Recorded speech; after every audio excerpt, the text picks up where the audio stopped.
honor for me. I saw your Facebook post. Yeah, that was really awkward. That was really awkward.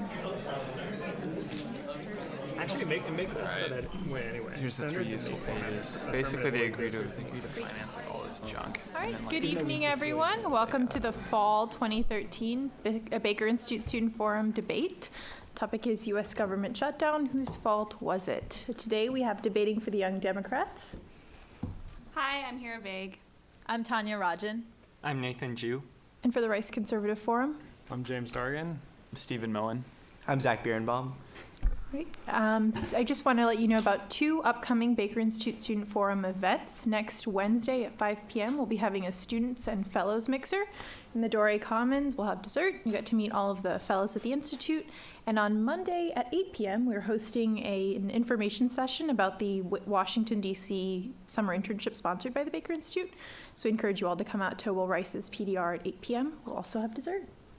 All right, so let's start today's debate with the Rice Young Democrats presenting their opening statements.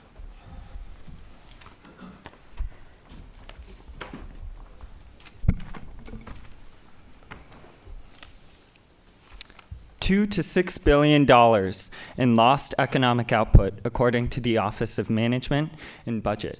120,000 fewer private sector jobs in the first 2 weeks of October, according to independent forecasters. Hundreds of patients prevented from enrolling from clinical trials at the National Institutes of Health. Nearly 6,300 children losing access to Head Start before private philanthropists stepped in to reopen classrooms. And the Food and Drug Administration delaying nearly 500 food and feed domestic inspections and roughly 355 food safety inspections under state contracts. That was what happened when a Republican temper tantrum, enabled by cowardly moderates and championed by irresponsible radicals, shut down the federal government. On the most basic and important level, the political scheming of the Republican Party hurt the American people. As soon as the shutdown began, stories of pain and suffering flooded in from across the country. In Louisiana, a federal contractor wrote, quote, "This shutdown affects my very livelihood. While civil servant federal employees will get back pay, I will not. I am essentially donating my life savings for Congress to play politics," end quote. In Oregon, a resident shared, "I work for a community action agency providing services for those in poverty. We rely heavily on federal funding, closed off since the shutdown. We're using savings to pay employees and provide services. If the shutdown isn't over by the end of the month, me and 23 coworkers will be laid off. So who is to blame for such a calamitous act of irresponsibility?" Well, let's take a look at the facts. On March 29th of 2013, 210 House Republicans would vote to pass the Ryan budget, an extreme piece of right-wing legislation that provides trillions in tax cuts for the wealthy, makes similarly large cuts in social safety net programs, repeals the Affordable Care Act, and turns Medicare into a voucher program. In the constitutional system of divided government, such demands amounted to a wild fantasy. Subsequently, Democrats would pass their own budget blueprint in the Senate, calling for replacing the sequester cuts, $1.2 trillion in indiscriminate budget cuts through 2021, split evenly between non-defense and defense, with a mix of spending cuts and tax increases on the wealthy. Such an approach balanced Democratic desires for higher revenues with Republican calls for reduced government expenditures. When Democrats in the Senate moved to advance a motion to appoint conferees to hammer out differences between the two blueprints and create a compromised budget, Republicans in the Senate, including Senate Minority Leader Mitch McConnell, possible 2016 presidential candidates, Senators Ted Cruz, Rand Paul, Marco Rubio, and other Republican senators, including Pat Toomey and Mike Lee, would stand in the way, blocking, holding up, and delaying the process 19 separate times in a spectacle worthy of a kindergarten classroom.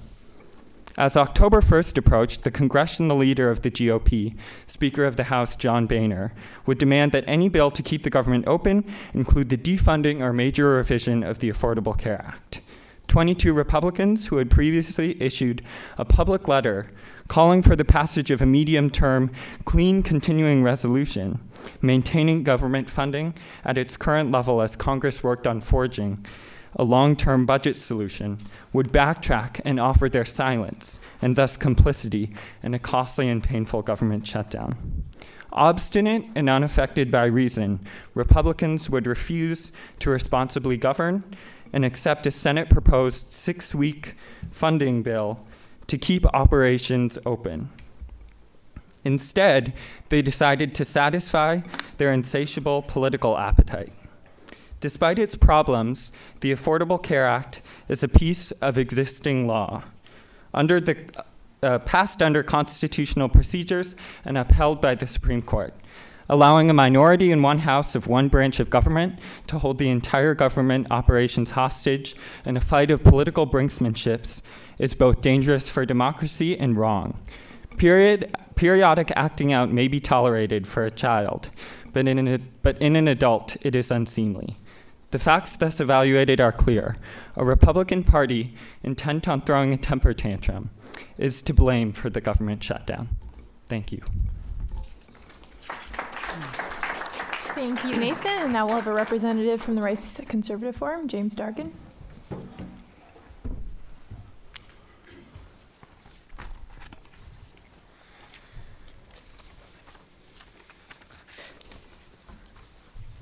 All right, first off, I'd like to thank you all for coming here and taking this opportunity to hear another perspective on the debate.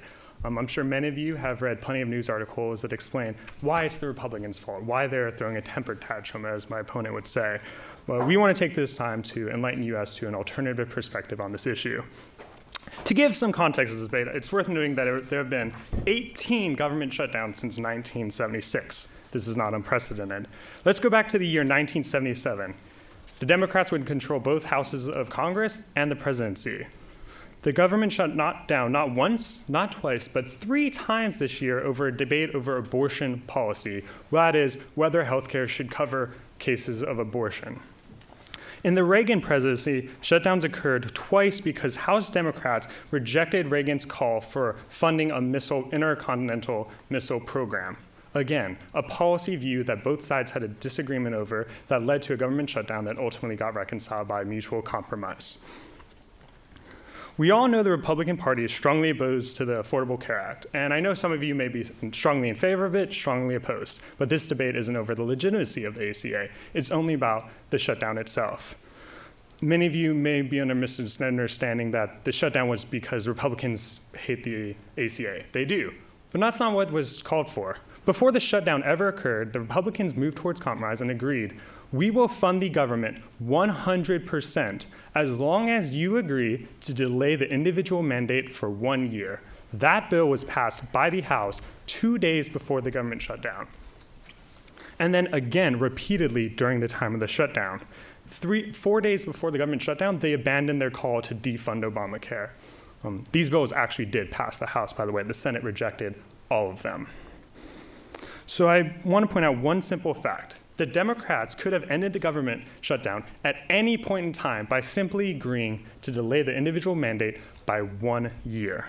The Democrats decided they would rather shut it down than accept a good policy. Let's look at this policy question, delaying the individual mandate of the year. Why not delay it? I ask you this question. We all know from experience from the headlines post-fact that it was a disaster. So far, we have confirmed, recent numbers showed about 27,000 individuals have signed up for enrollment through the federal website. The original target was 500,000 at this point in time. Well, that's because if you look, the website has been a disaster, and hopefully the private sector can come to the rescue and fix the problems, although a number of concerns are raised with that. I'd point out that during the shutdown, when it went online, from the get-go, day one, it was a complete failure, and no one disputes this. President Obama and the Secretary of Health and Human Services have both apologized publicly for the dismal performance of this website. I would also point out the corporate mandate. The requirement that corporations provide coverage for their individual employees has already been delayed a year. So delaying the individual mandate by a year would make them both go into effect the same year, the way the legislation was written when it was adopted by Congress. The original legislation, again, said corporate mandate and individual mandate go together. You can't have one without the other. Delaying the individual mandate by a year would be good policy because it would enable the department to fix the issues they're having with their website. It would give time for Americans to enroll in this program. Now, I'm not going to argue that the Tea Party has any interest in Obamacare working. Let's be honest, they don't. But that does not remove the question of, is it good policy? Forget motives aside, would America be better off if this policy were adopted? And we would contend yes, because as it stands right now, the ACA is failing abysmally because of the inability of Americans to sign up for health insurance through this website. So I would contend that this was actually a completely reasonable demand on the side of the Republicans. I guarantee you if the Senate had accepted that 1 year extension of the individual mandate, the shutdown would never have occurred. Or if they had waited to after the website failed on October 2nd, that Tuesday, that again, the government shutdown would have been averted maybe 24 hours or 48 hours into the actual shutdown itself. But again, I would also like to emphasize this was a partial government shutdown. Those services deemed non-essential. Anything having to deal with food, public safety or health was preserved. It was only not things that were not of immediate concern that were defunded.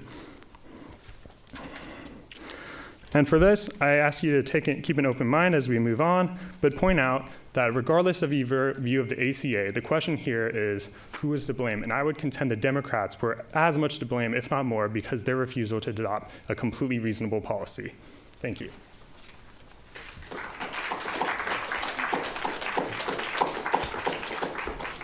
The debaters will now have a cross-examination period in which they'll each be granted 3 questions, and each side will have 45 seconds to respond to the question and 30 seconds for rebuttal from the other side. So the first question will be asked to the Conservatives from the Democrats.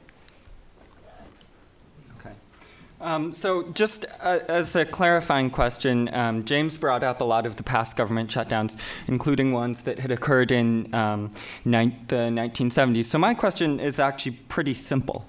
In the 1970s, during the Carter administration shutdowns, or the first during the first few years, and prior to that, were federal government workers sent home?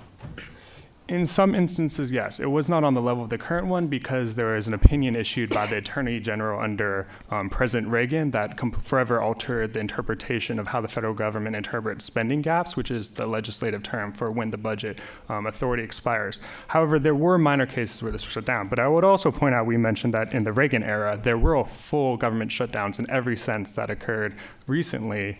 And those did affect employees, and it was debated under the same premises as the recent one. Nathan, would you like to respond? Yeah.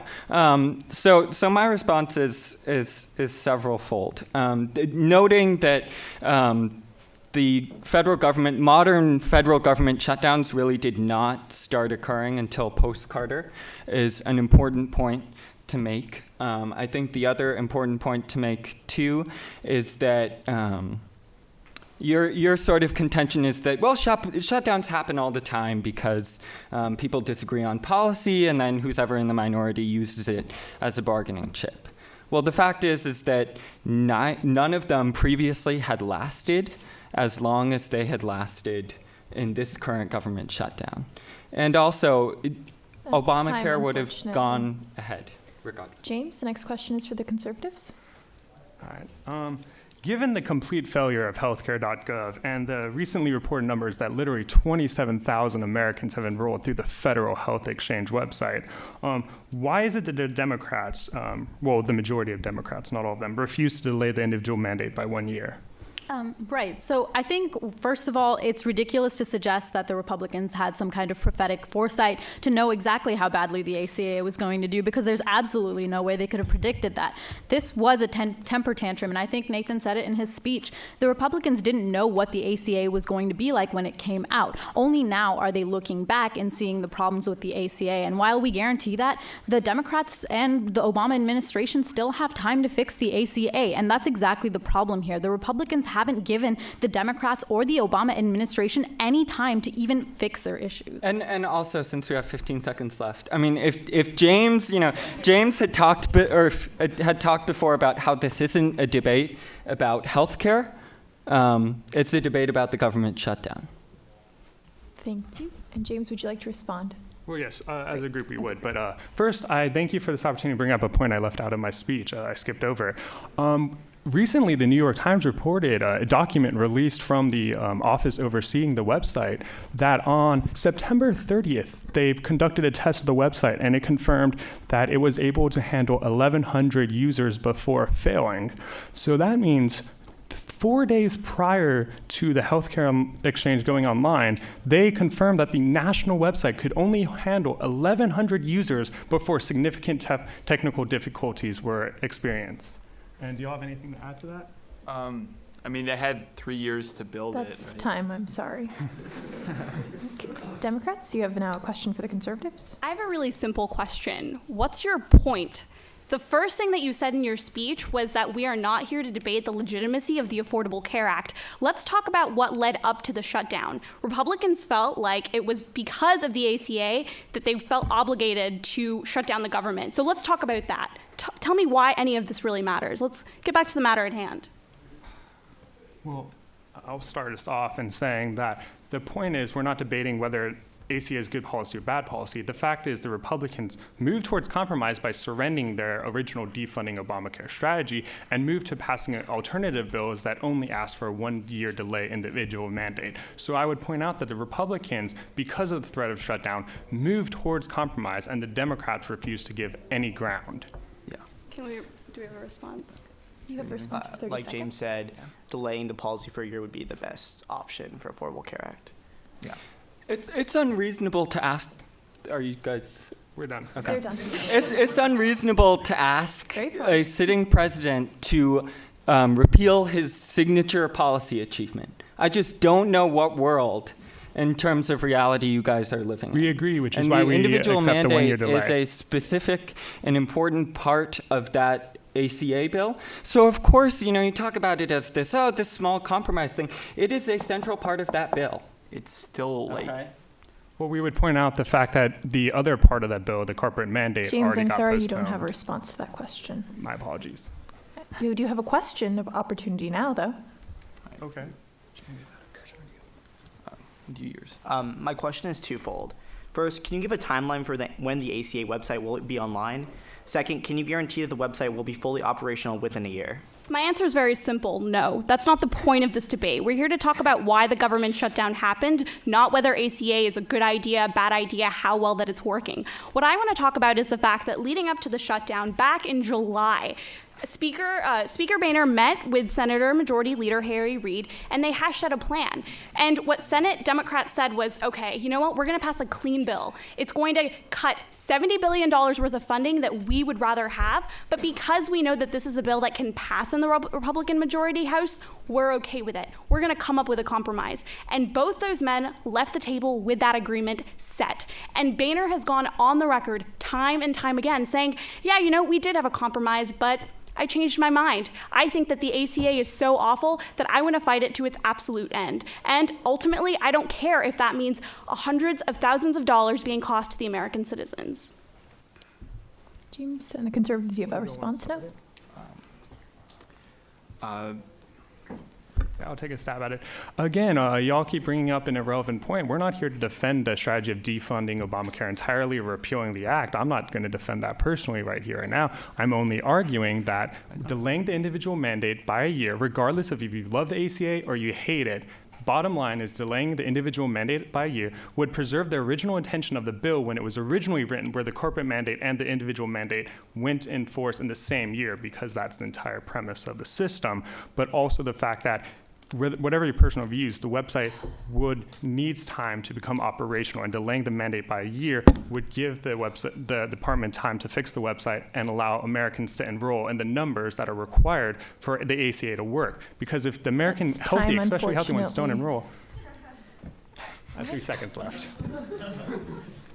Nathan, you have a question? Yeah, I guess the last question we had was, why is it so important for the Conservatives and the Republican Party to have this individual mandate delayed for exactly 1 year? Why is that time frame? Why is that going to be such a difference? We allowed to respond. Should I start? Well, as I previously said, the point is the ACA would work better if Americans were actually enrolled, particularly the young and healthy, which are currently being dissuaded from signing up because of the technical difficulties. And the point is, we're talking about the point is this entire government shutdown could have been ended at any point in time if the Democrats said, okay, we'll delay the individual mandate by 1 year, not repeal Obamacare, not some catastrophic policy that would make it fail epically. I mean, it's failing on its own. The policy being requested is simply give it 1 more year before you fully enforce it. And a big point of that was so that corporations and individuals are on equal, are being treated equally. Motives aside, it's good policy, and the point is the shutdown could have been ended at any point. The Democrats said, hey, we'll make this one minor concession because it's good policy that will delay it by a year. It's a minor concession to tell President Obama, whose administration is based off of the Affordable Care Act, to say, you know what, I think that we should delay this. It's reasonable by their standards to say that even though this policy has made it through a presidential election and the Supreme Court has upheld it, that, you know what, you should just wait a year. Not once throughout this entire cross-examination have we actually gotten a response to the fact that Republicans did reach a compromise with Democrats and they went back on it. They have not replied to that once. Okay, so I guess You have a question? yes, I do. So why is it so important that I mean, I understand it's an important part of his presidency, right? It's a signature item, but why is it so important that it's not worth delaying it for a year? Because it's obvious Americans don't have the access to, I mean, they can't even access the website. You know, why not just delay it a year? So this is how the legislative process works. A bill passes and then it goes into effect, right? And if you're not happy with it, if your districts say we shouldn't have this thing go into effect, you should write a bill. You should try and change it. You shouldn't try and hold an entire party hostage and use the American people as a threat to try and get rid of something that you don't like. And, you know, the point is, too, the reason the shutdown happened is because Republicans refused to allow both houses to go to conference. They rejected that move 19 times. On 4/13, on 5/6, on 5/7, on May 8th, on May 9th. And I can go on for 19 times, but my time is up. So. All right, so a couple clarification points. First, 10 Senate Democrats signed a letter 2 weeks ago requesting the individual mandate be delayed. 10 Senate Democrats. Also, a Senate Democrat has already announced she is writing a bill to delay the individual mandate by a year. Also, I would point out on October 8th, the day of the shutdown, the House passed a bill that it was the 9th, when they passed a bill that requested a conference negotiation committee to resolve this crisis of this debate, the fact that they couldn't come to compromise. They requested a joint committee between the Senate and House leadership at the beginning of the shutdown, and the Democrats refused. Once again, they voted against that bill because they were not open to compromise on any level whatsoever. Yeah, they requested it. Nathan, unfortunately, you don't have a response. Unfortunately. You guys are really talkative tonight. Just a quick reminder, if you happen to need to leave early, there are post-debate ballots outside, so just fill one out and leave it face down on the table so we can count your vote. All right, and now we'll have rebuttal speeches from each team. Are you all good? The Conservatives are actually first in the rebuttal speeches. Okay, we're going to take a 2-minute break. We're going to Time out. 2 minutes. First, group as teams to discuss. Are you all For good? rebuttal speech. Yeah. Do y'all want it? Oh, like a prep time? Prep time. Yeah. Let's keep it really, really 2 short. minutes. Okay. Okay. 2 minutes? I will Do y'all not talk want- to you if y'all all don't in want that it, we don't have time. to. Yeah, I'm ready. I don't think it's up to review. No, it's fine. I didn't know we could call timeouts, but you called the timeout. Intermission. I don't know. Doing it again. You all should come back after the intermission. Okay. We'll be back in 2 minutes.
You all have 1 minute remaining.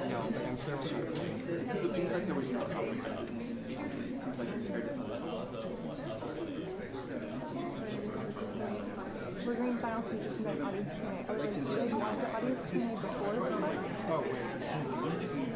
No, we should do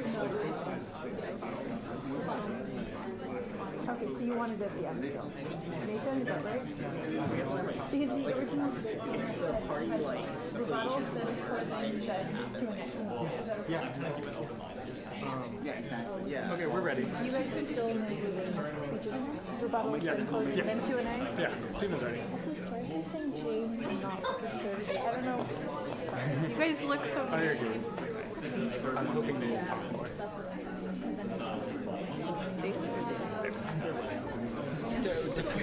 We're ready when you are. Yeah. You ready? All right, we're ready. That's true. So it's a lot of land. What? No, 5, 10, 3. 5, 5, 3, 3. So. All right. If everyone's gonna take a seat and quiet down, we're going to start the debate again. I forgot to mention in my introduction speech that we have 2 groups of special guests tonight from Yes Prep Southwest and Westwood Academy. Is that correct? Eastwood Academy, I apologize. They're with Teach for America students who are Rice grads, Raj and Karthik. If you guys want to just stand up for a second, we're so happy to have you. We are really happy to be hosted by the Baker Institute and really hope that all of our students will end up at Rice as well. Thanks. I meant the students, but okay. Great. Well, we have special guests, and then all of you, which are special guests all the time. Okay. Well, we'll now have rebuttal speeches, 5 minutes for each team, and then closing speeches for 3 minutes. And then we'll have the audience question and answer period, where we'll alternate between one question read off of the questions you all submitted to me, and then one question directly from the audience, and go back and forth for about 15 minutes. Right, if we're all ready, the Conservatives will be speaking first for 5 minutes. We have Stephen Moen. So I think a point we want to start off with is that we agree that the Affordable Care Act, or Obamacare, is the law of the land, right? It was upheld in the Supreme Court. The president did win an election campaigning largely based off the law. That being said, we're trying to improve the law. Whether you think it's a terrible idea and you want to completely repeal it and replace it with something else, or you think it's a major step forward in American healthcare, it's still not a bad idea to make sure it works for Americans. A word they brought up a lot was signature law. But, I mean, lots of signature laws need improvement, right?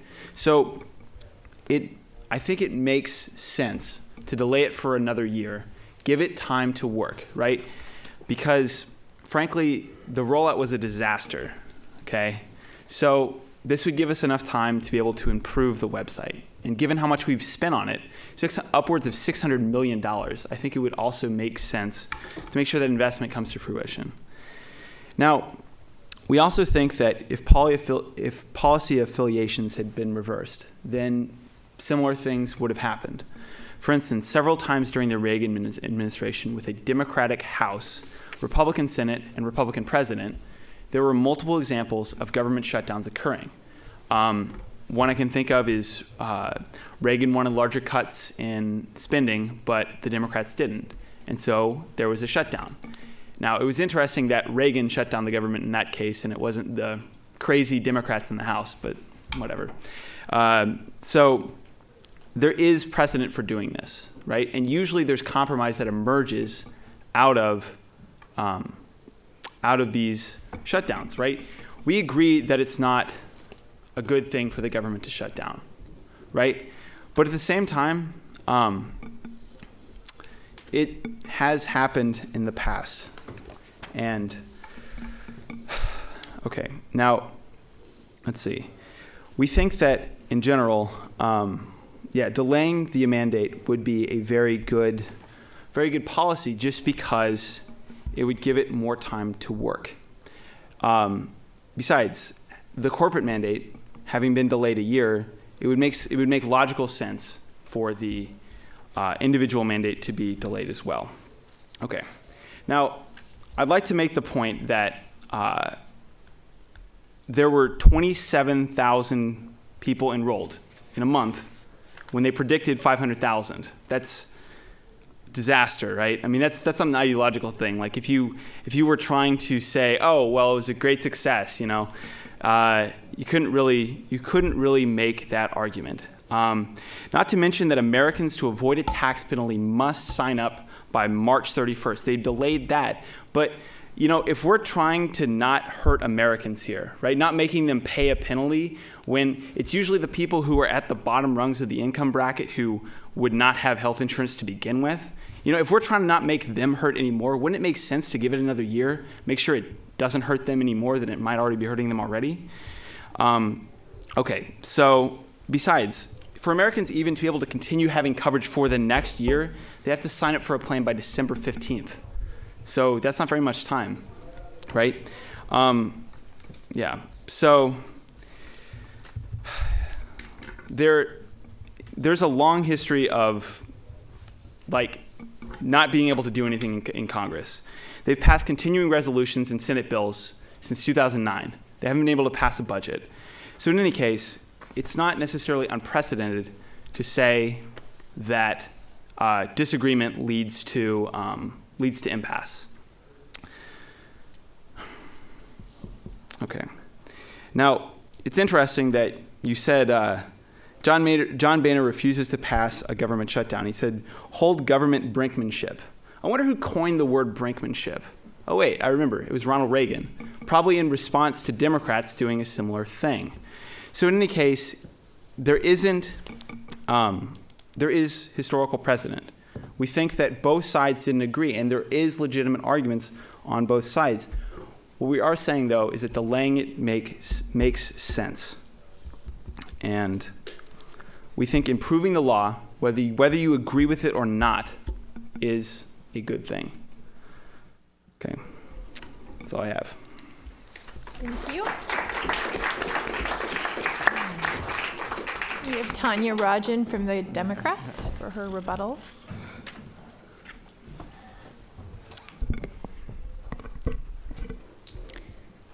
Our friends from the Rice Conservative Forum came up here to offer you an alternative perspective on the government shutdown, but there are several issues that are simply the truth and can't be seen from any perspective. Among these are the fact that this is a legitimate bill. The Affordable Care Act was legitimately passed and approved on a 5-4 decision by the Supreme Court. They agree with this. They say, however, the bill can be improved, which is usually done through the repeal process, not through holding the government hostage in terms of a shutdown. Also, if by improvement they mean decreasing economic productivity and leaving thousands of workers out to dry, they've done a splendid job. But this government shutdown is not a good idea by any measure, and the Republicans are the most to blame in the situation. My opponent's first argument was talking about how there have been 18 government shutdowns in the past. While this may be true, we're not here to attack or defend any of these 18 previous shutdowns, but evaluate the current one, which costs $2 to $6 billion in lost productivity and 0.2 to 0.6% of our GDP growth, which is an enormous impact to have. Also, it's important to note that these past government shutdowns, first of all, didn't last as long, and second of all, didn't have many of these government workers go home, so simply they didn't have the same impact that the current one did. My opponent's second argument, which I'll come back to later, says that they will not argue about the legitimacy of the ACA, which unfortunately is not true since half this debate has been about the legitimacy of the ACA. So let's move on to their third argument. They say that the Republicans moved towards compromise, but every single date that my opponents have set, October 8th, 10 days ago, all of this is either during or after the government shutdown. Before the government shutdown, however, from April of this year to the day the government shut down, there were 19 attempts by Senate Democrats to go to conference and work out a compromise between the Senate and House versions of the bill, and all 19 times the Republicans in the House shut that down. If that's compromise, then I don't know what the government is doing, because that's clearly not the definition of a compromise. Also, remember that, as my teammates mentioned before, President Obama and Speaker Boehner had a deal worked out. However, later, Speaker Boehner changed his mind and decided the ACA was simply too much and that they had to shut down the government in order to avoid this. Again, it's ridiculous to think that the Democrats are going to compromise and delay the one thing that has been the cornerstone of President Obama's administration, the Affordable Care Act. It's ridiculous to think that this is a reasonable compromise and that it's the Senate Democrats to blame.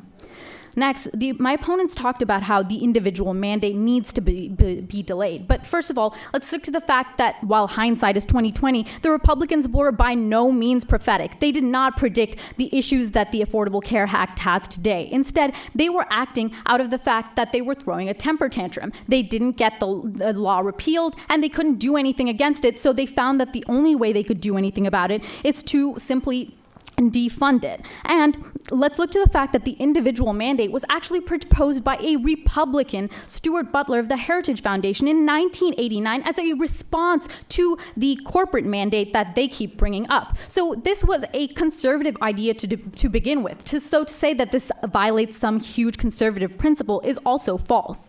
But also, let's look at the motives behind this. If they were that worried about the individual mandate, they should not have gone into a government shutdown, because with the government shutdown, the Affordable Care Act goes on anyways, and this individual mandate is happening anyways. So if they cared so much about delaying this individual mandate, the Republicans should have taken more responsibility to coming towards a compromise, which they clearly didn't. But finally, let's remember, there's no real reason why this individual mandate needs to be delayed, and they can't give you that answer because that's not the reason that the Republicans went towards this government shutdown. Rather, it was a policy issue. Finally, let's look towards the Affordable Care Act disaster, as they termed it, although they earlier said that we're not talking about the Affordable Care Act in this debate. Well, let's move on to see why this is not good. First of all, once again, the Republicans are not prophetic. They did not see these inefficiencies with the Affordable Care Act that they're talking about in advance. But also, let's look to the fact that they planned this. It's not a coincidence that the government shutdown and the start of the ACA happened close to the same time. Instead, there was actually a document called the Blueprint to Defund Obamacare, signed by conservatives across America, that actually planned to do exactly this: hold the government shutdown as a hostage in order to get their plan through. Since they couldn't repeal Obamacare and the ACA, they decided that defunding it was the next best option, and they held the government shutdown as a hostage, in essence, and held the American people as a hostage. So this was not a defense of conservative values or of conservative constituents, but rather a breakdown of the democratic process in Congress. Thank you for that speech. And now we'll have Zach Birnbaum from Rice Conservative Forum giving his concluding speech. And after we hear from the Democrats, we'll have our audience Q&A period. Okay, Zach, are you ready? Yes.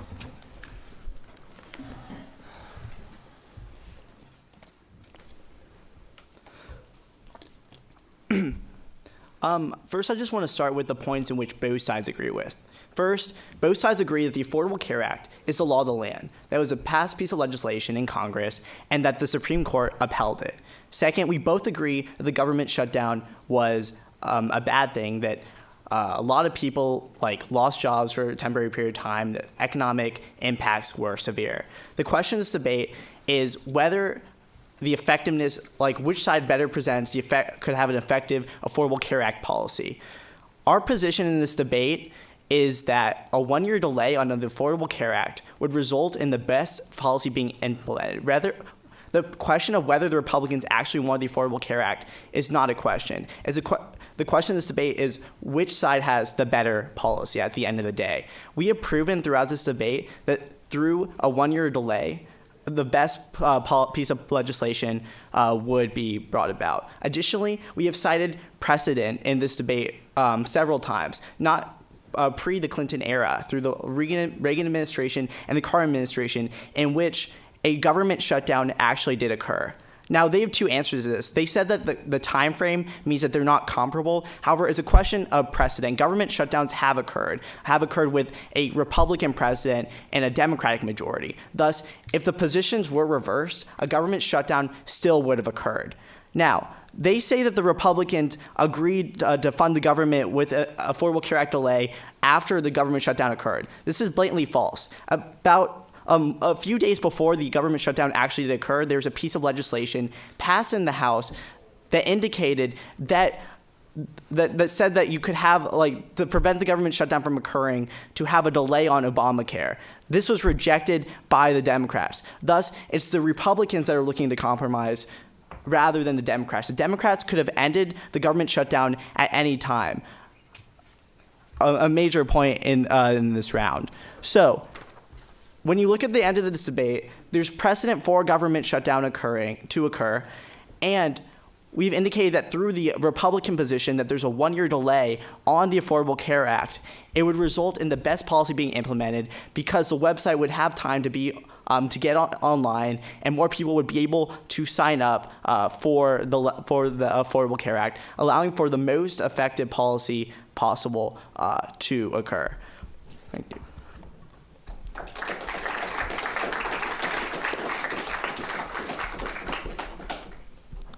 And now we'll have our concluding speech from Hira Begg of the Rice Young Democrats.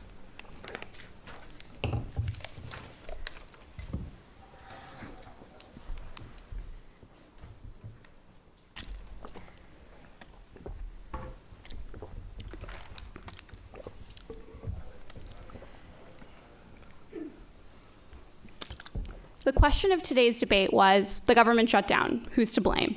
Just like Republicans in the House, our conservative counterparts haven't really given you an answer.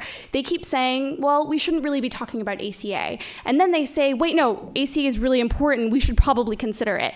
Our point today is that the events leading to the government shutdown could have prevented it from happening. And time again, Democrats made themselves available to compromise, and Republicans went back on their word because they thought that they could push Democrats into a corner and say, hey, if you don't delay this piece of legislation, the government's going to shut down. People are going to lose jobs. People aren't going to be able to pay their bills, and a lot of bad things are going to happen. Shouldn't that persuade you to delay this piece of legislation?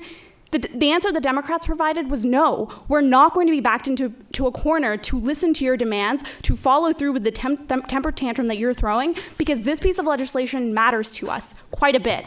So once again, the conservatives at the very beginning of this debate said, well, you know, the government shutdown wasn't really all that bad. Only non-essential jobs were lost. I completely disagree. I had friends that were furloughed, and the fact is that this economy lost $2 to $6 billion of economic output, and in addition to that, we have $2 billion to pay back to folks that weren't paid.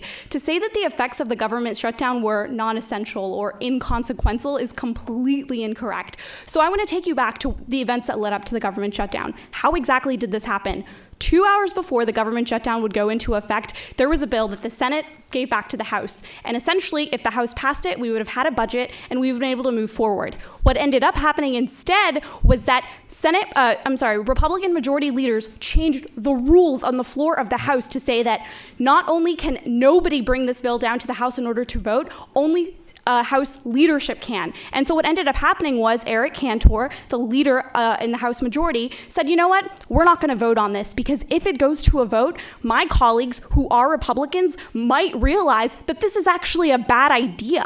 So what ended up happening was the extreme members of the party took control. And ultimately, not only did Republicans who are moderate not have a voice, but Democrats in the House didn't have a voice. So like Tanya said, this government shutdown happened. It was terrible. And rather than focusing on the ACA, we need to look at who's to blame, because it's by answering that question that you can focus on who disrupted the democratic process. And I think that in today's debate, we've been able to understand that it was in fact the Republicans. Thank you. Under Wonderful. And now we'll move into audience question and answer. So I have a few of your questions here, and I will start, and then after me, you guys will get a chance to ask. We'll go back and forth. So the first question, and each side will have 1 minute to respond. We'll start with the Democrats on the first question and alternate as we go. To date, what has Obamacare, in its entirety, its promise, its passage, and the ensuing legislative proceedings, done for the average American? Democrats? Okay. Well, I think, first of all, it's hard to put the exact effects on the ACA because it hasn't actually come into effect. And that sounds like a washout answer, but it actually isn't, because a lot of the parts of the ACA are starting to come into effect. And the minute they have, the Republicans have automatically started criticizing the marketplaces that are up. However, the point is that there are still things that haven't come into effect. There's still time to fix the system. And rather than the Republicans either accepting defeat or trying to repeal the legislation through normal legislative means, all they've done is try to hinder these efforts. And it's been this type of thing that's hindered the efforts. However, the ACA has still had a lot of effects in that they're providing these state-run marketplaces. And once again, another reason why these marketplaces aren't running is that states like Texas have refused to have their own website for the ACA to facilitate the process. And so a lot of the burden is on the federal government. But the ACA still has beneficial effects in that it's providing insurance for this key group of people above the poverty line who can't get Medicaid, but who still need insurance. And this subsidizes that for them. Conservatives, you have 1 minute to respond to the question. One of your points was that it's like, okay, so states like Texas did have the choice to build a website or not, and it is true that state websites are doing a little bit better. That being said, it was still a provision of the law that allowed it to happen. So wouldn't that be, one of the problems with Obamacare? I don't think that's necessarily Texas's fault for following the law. Also, I'd point out, I would say that the Americans would be a lot better off if they had a working website, and they'd be better off if they weren't facing a tax penalty for not having health insurance because they couldn't go online and sign up for the health insurance that they were promised they'd be able to do for years before it went online. And I would say that Obamacare would be more beneficial for the average American if that penalty wasn't enforced until after the website was working, hence our call for a 1-year individual delay in the mandate, which the Republicans asked for after surrendering their original plan to defund Obamacare entirely. Okay, and now we'll have an audience member ask a question, and just to clarify, everyone should be responding to the question and not to each other. All right, go ahead. I have a question for the Republicans. Conservatives. Major arguments was that you only want to delay the ACA to improve it. The thing is, that was not your original argument. Your first argument was that you want to defund the Obamacare. And only when you saw that that strategy was not politically viable, then you change your tactics to say that you want to improve Obamacare by delaying it. And adding to that, over the past 4 years, we have seen GOP trying to defund and delay the ACA numerous times. So the only logical conclusion that anyone can come up with is that if we actually delay Obamacare, when next year actually comes, you're going to try another delaying tactic over and over until we can come up with the final strategy to stop Obamacare. So my question is, if the Democrats came up with the argument that you came up with, that Democrats want to delay your bill to improve it, would you buy that? Well, to start off, we'll point out, we do not contain that the Republicans or the Tea Partiers were in any way sincere in this plan. They wanted to defund it, and they failed. But the point is, they surrendered that plan. They gave up, and they said, we'll accept only a 1-year delay. And the question why we're arguing from a perspective of improvement is we're arguing why the Democrats could have and should have said, okay, we'll accept that concession because at the end of the day, it's an improvement on the policy and the ACA would work better with it. I don't believe the Republicans had that in mind when they came up with this alternative legislation. But at the end of the day is if the Democrats had adopted it, that would have been the effect. And then the government government would have been shut down. And yes, they may have tried to delay it again, but that would have been another year. And I'm sure they would have not had the political willpower to try this again. Do you all have anything to add? Also, the logic behind the 1-year delay is to match it with the corporate mandates already in existence. And of course, to make sure the website is functioning before the tax penalties are enforced. Okay. And our next question from the submitted audience. Oh, pardon? Oh, would you like a response to that? Yeah. Oh, okay. Yeah. So, I mean, our response generally is that you don't improve something. The legislative process does not work when you say, point a gun at someone and say, improve it or I'll pull the trigger. That's not improvement. That's hostage taking. So that's our sort of position. And, Democrats have been very receptive to the idea of making improvements in Obamacare. I don't think any three of us has spoken out against that. What the Democratic position was, though, was that you don't waste 6 months off the clock and then at the last hour say, do what we want or 75% of what we want, or else we're going to hold the whole country as hostage and take the skin off their backs. I would also like to add that if it was such a big deal, they should not have let this government shutdown happen, because now the Affordable Care Act is happening anyways. So they should have compromised better if that was really the motive behind what they did. Thank you. All right. A lot of the audience members were concerned with this event happening again in February. What is the likelihood of that happening, and how can we avoid it? We'll go with the conservatives starting now.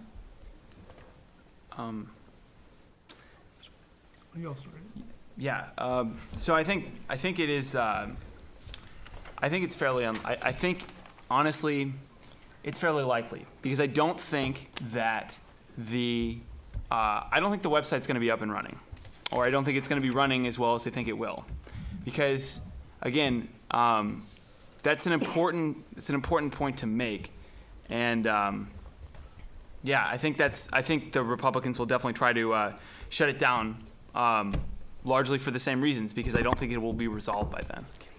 I will throw out an alternate perspective on that. I don't think it will happen personally. Again, we're not all the same person. We're going to give our perspectives as individual conservatives. I see it as highly unlikely because both sides, Democrats and Republicans, have taken a brutal beating in the polls. Yeah. More people want a neutral, unnamed third non-incumbent candidate over their own representative. Literally, Democrats and Republicans both have majority disapproval of how they handle the crisis. Most of them, Republicans, of course, are over 50% disapproval. Democrats are at near 50% now, too. So I don't think either side has the stomach for it. And Democrats? Yeah, I actually think that considering the fact that an election year is coming up for House Republicans and for House Democrats, is going to weigh into the decisions that they make in terms of moving forward and doing something like this again. Right after the shutdown happened, more and more Republicans were coming out and talking to the media about how they were in favor of a clean bill. They said that, if we get it onto the floor, if Speaker Boehner puts it onto the floor, we're going to vote to get the government back up and running, because they realized that the effects of the shutdown weren't negligible and Americans were really upset about it. And they took a beating in the polls as a result of it. So I think what ended up happening was 87 Republicans voted in favor to restart the government. That being said, there were still over 100 that didn't want to. So I think that considering that they want to get reelected really proves that this shouldn't happen again. Thank you. And now an audience member. Go right here. First of all, thank you to all the debaters. This was very entertaining. My question is, what do you believe the role of our Senator Ted Cruz was in the development of this? Kira, you have to answer that. Yeah, Ted Cruz is great, right? He's fun. So Ted Cruz he had a filibuster. So, the House bill made its way Senate side, and they had to vote. And so, obviously senators are going to approve it. Democrats have the majority in the Senate, and then it would go back to the House. Senator Cruz wanted to delay that as much as possible. So I think it was about 21 hours. He read Dr. Seuss, really highlighting how childlike this entire game was. Also, I would like to point out that that filibuster, the reason Hira put that in quotes, was not because he was running out the clock, but like she said, just delaying it as much as possible. It wasn't a real filibuster. It was just him talking for 21 hours and quoting Dr. Seuss and reading ridiculous things, not staying on topic. And honestly, it didn't get anywhere. And the fact that Ted Cruz is being talked about as a presidential contender, I think, speaks to the larger position of the Republican Party and their their willingness to sort of, I think, take the government hostage and over the edge if need be. Conservatives, you have 1 minute to respond. Well, I'll start first. I would say Ted Cruz's actions were motivated 110% out of personal ambition for national stardom rather than anyone's greater good. It's also why we need more than 1,200,000 voters in Texas to show up for the primary runoff, which effectively made him. So just think about how few of us could have changed who won that election. So vote in the primaries in Texas because you don't have to be a Republican to vote in the Republican primary. But back to the policy issue, I don't think any of us are going to defend Ted Cruz as a hero to the cause. There is a Tea Party, I won't call it an insurgency, there is a more strongly conservative-oriented but misapplying faction within the Republican Party that he identifies strongly with. And I would hope that one day the Republican Party realizes that is not where their future lies. And I think they have a lot of soul searching to do before that. Thank you for your responses. I think we will Public service announcement right there. Go vote. go vote. We'll go for one more question from here, and then we'll open it up to the audience. Last question that we have is, what U.S. government ideological principles justify the shutdown of a nation's government, and why do these contrast with the utilitarian principles upon which modern U.S. government is founded? I think you're going It goes first. to the conservatives first. Could you repeat the question, please? Yes. What ideological principles justify the shutdown of a nation's government, and why do these contrast with the utilitarian principles upon which modern U.S. government seems to operate?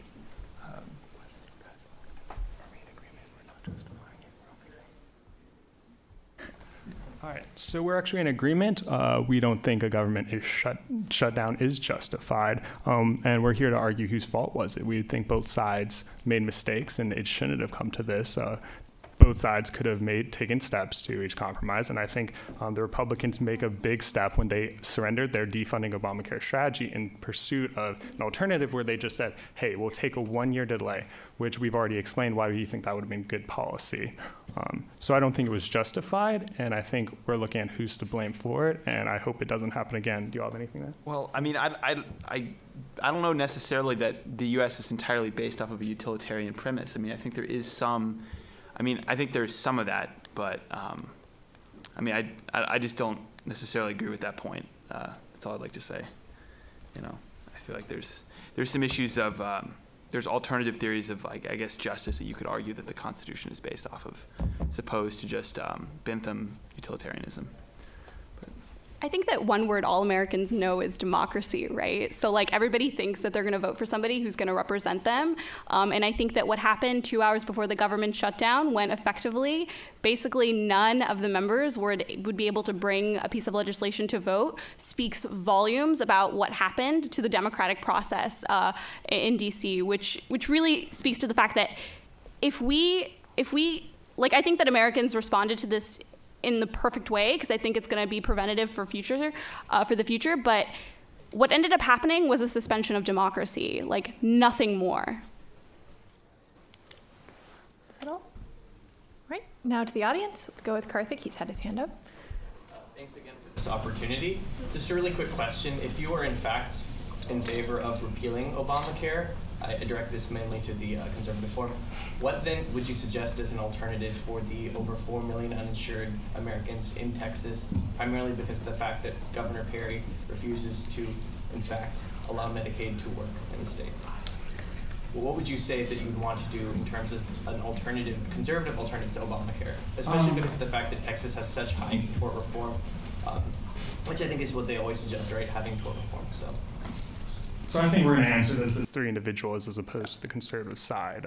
So Stephen, you can go first. Yeah, so I mean, something I'd like to say is that I don't think the ACA really does a big favor to people because it doesn't really expand the actual number of hospitals, right? And so I think what we need in healthcare is market incentives. And I think that rather than the ACA, we should pursue making healthcare much more like other markets, such as buying a car or, rather than through insurance. I'd have to go way into more depth than that, but cool. Stephen, what's your perspective? I agree, like more competition in healthcare and more private sector solution. And I'll say off the record that I'm actually in favor of single payer, but it doesn't change my view of the debate we're having here. Surprise, y'all. Didn't see that one coming, did ya? Didn't see it. Can Democrats? I mean, I don't know. I mean, if you want my personal view, I'm with James too, and a fan of the single payer system. But I think if you're asking, I think your larger point, if we're talking about sort of the events that led up to this, I think it goes to a larger point too that Republicans did not say, repeal the individual mandate and repeal Obamacare, and we'll put this other system in place. Right? They didn't do that in the debate. They said, take it away now. And then that was all. And I think that discussions of what's the correct healthcare system should go forward, but I think they should go forward in the normal legislative process. I agree, and I think party politics in the Republican Party, like they themselves said, it might be being hijacked by some of the more extreme views, because rather than proposing a plan, those extreme views are simply arguing for the sabotage, defunding, repeal of Obamacare, and at the point that that's the forefront of debate in America, then there's no room for a constructive alternative. Next question. Yes. Okay, so this is a question for both sides. So, both of you keep saying that y'all blame each other. Y'all trying to see which one is to blame. But my question is, what can y'all do for us to fix this situation instead of blaming each other? I think that's what America is about. Come to a conclusion instead of like a problem or more problems. We'll go with the Republicans first on this time. First last time. Oh, Doesn't matter. okay. I mean, so I agree with you that there needs to be more cooperation, but I think you also need to understand what happened in the past to keep it from happening in the future. So even though it's maybe an unpleasant sort of conversation to say, we're blaming them and them blaming us, it's not a personal thing at all, but I think that you need to have some sort of adequate understanding of what happened in the past to keep it from being repeated in the future. And I hope that, we want responsibility to be sorted out adequately so that the people who are there and working towards compromise and working towards solutions will stay, and the people who aren't will be able to be elected and voted out of office.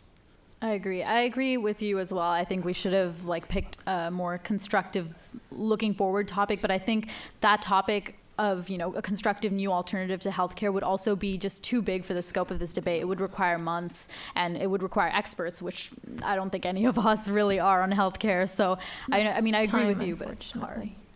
Conservatives? So I think one thing I'd like to bring up is I think a good idea, bipartisan speaking, is getting rid of the debt ceiling. Because, for example, one of the reasons why S&P downgraded us to AA minus or the next lowest grade on their bonds is because we had a debt ceiling. And I think that was part of the reason why, there was impasse, is that they could keep pushing it back until the debt ceiling deadline, which they did. Also, just to relieve general gridlock, I think this one really simple solution that will never be adopted, well, at least probably not in our lifetimes, is why do we have single member districts? It allows the states to draw maps where they are safe. So either coming up with some solution that is you can go with the non-political committees to draw the maps. You can go with a simple mathematical algorithm that just continually splits the population into fractions and doesn't look at who's in those regions. Yeah, California does it, I think. Or you can go look at Europe and say, hey, maybe we could look at the potential for proportional representation in state districts. I think are all electoral reforms that would put individuals in a situation where they have to be responsive to the whole population, not a small fraction in an individual district. All right, I think we're going to have 2 more audience questions. So who would like to? Becca? So throughout the debate, it was mentioned that all the Democrats had to do was delay it for a year, and I would argue all the Republicans had to do was put the bill on the table. What could your own parties or allegiances, because I know you're the Conservative Forum, not the Republican Forum, so what could your own allegiances have done themselves to end the shutdown either earlier or to prevent it from happening at all? So rather than blaming, like, what could you have done, and like an honest answer of what do you think you could have done to stop it or like made it shorter? And the Conservatives start first on this time. Yeah, it's on us. What's the first?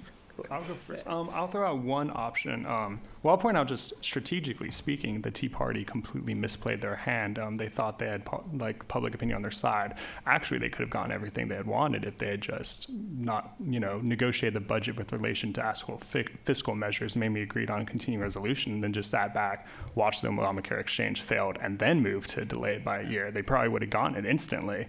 10 Democrats are moving for that right now. So I would say they really misjudged their position, and I don't think it was smart for them to take that approach to achieving those ends, particularly. Yeah, I think that the fact that the Virginia Tea Party candidate lost might be evidence of the fact they overplayed their hand. Yeah. Democrats? I think the Democrats do bear some responsibility. Sure that after the shutdown, they should have, tried to compromise more. And I do agree that not all the Democrats are blameless.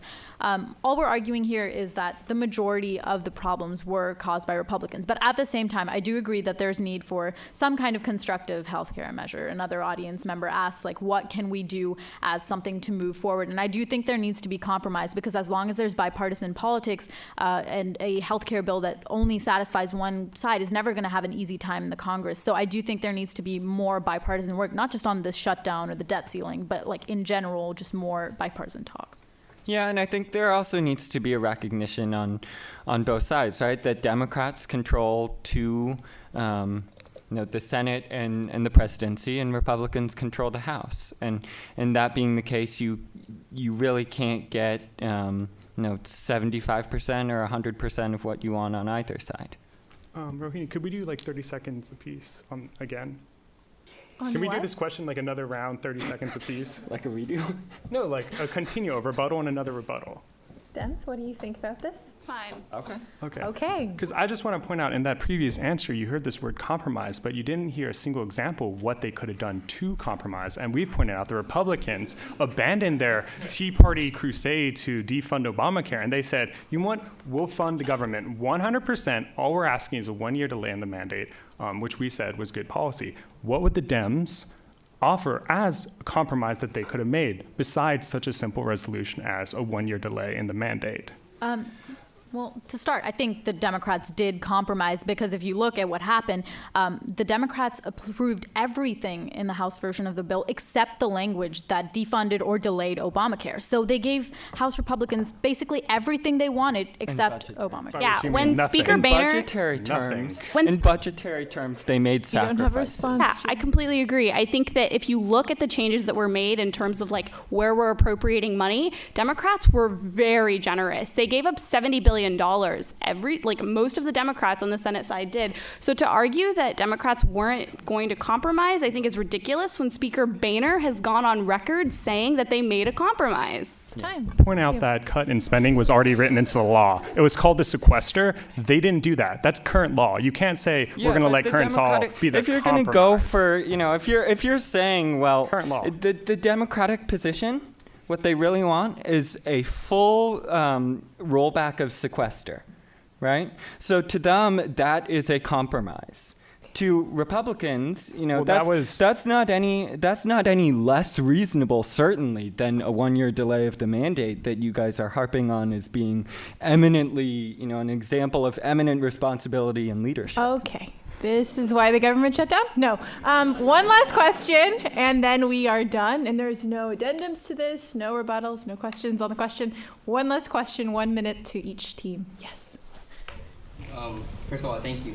It's very, very interesting to hear what you guys have to say, and also to like sort of more to like the Democrats. You speak about how you kind of the Republicans sort of like had that gun that wanted to change the bill. But you painted a picture that something that's very highly illegal.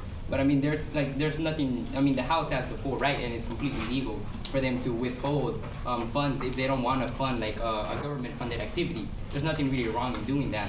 But I was speaking to another friend, and he said that if you could also kind of reverse the situation and then instead of we have Obamacare here, and if you don't pass Obamacare, then we have the veterans not getting paid. We have people protesting out of NASA, and then they were saying how, the Democrats are kind of using that as a hostage.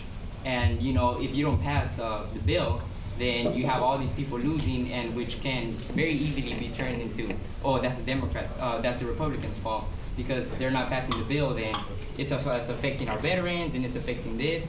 And just overall, I just wanted to know your view on that, and if that added to any of, sort of like the child's play that was going on. So, our position, I think, is that, once you get into the government shutdown necessarily itself, it's a lot of he said, she said, right?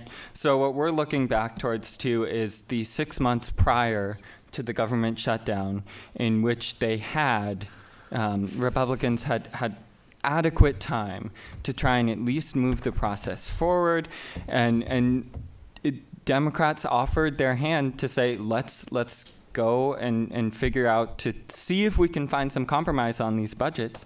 And 19 times Republicans said no. And so, then, do you guys? Yeah, to add, I want to say that the government shutdown came as a surprise to a lot of Americans, right? We heard about all these negotiations happening, and if they don't come to a compromise, the government's going to shut down. We all sort of found out like 2 weeks before, right? But this isn't something that just sort of happened coincidentally. It was planned. What are the ways that we can stop this piece of legislation from going into effect? Well, we can look at this particular time when if we don't end this. Yeah, premeditated, guys. This is the point. Yeah. And the Conservatives have a 1 minute response. Well, I'll point out the fact the Republicans gave up on that strategy. That's why they moved towards compromise, and they said, again, delay it by 1 year. So again, also, this idea that the Republicans were holding a gun, everyone was holding a gun to the whole budget resolution. Both sides. Democrats could have ended it at any point. Republicans could have, but so could have the Democrats. So it's not one side taking something hostage. They both were, because they both wanted exactly what they wanted. The point is, Republicans changed from their initial position, the Democrats did not. Every time the Republicans said no, there was an alternative where the Democrats said no in the Senate to a proposal. Yeah, was Tip O'Neill holding a gun to Reagan's head in the 80s shutdown? That's like literally, that's the same, it's like the same position but reverse, I don't think very many Democrats would really say that because, although it's essentially the same situation. Republicans had legislation on the table, and the Democrats chose to have a government shutdown. All right, and that's time. That concludes the fall 2013 debate. Thank you. Please be sure to fill out a post-debate ballot and leave it on the table. We'll count and announce the results in just a second.